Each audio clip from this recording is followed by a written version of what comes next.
د امریکا لپاره ستر تباه کوونکی بد خبر. د امریکا په یوه ځنګل کې د اور لګېدو د مړو شمېر 80 تنو ته لوړ شوی دی. سلام درنو لیدونکو، ستړي مه شئ. د امریکا متحده ایالاتونو د هوایي ایالات په مابي ځنګل کې د اور لګېدنې له کبله د وژل شوي کسانو شمېر 80 تنو ته لوړ شو.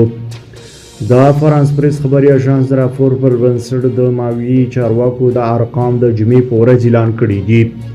د لاهینیا سیمې زیاتره اوسیدونکي له خپلو کورونو وتلي دي.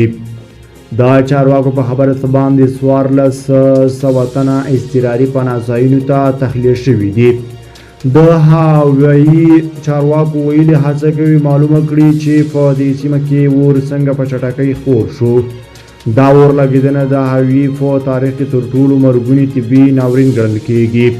له دې وړاندې په دې سیمه کې تر ټولو بده پیښه د 1980 میلادي کال د تسونامي وه چې له کبله 61 تنه مړه شوي وو.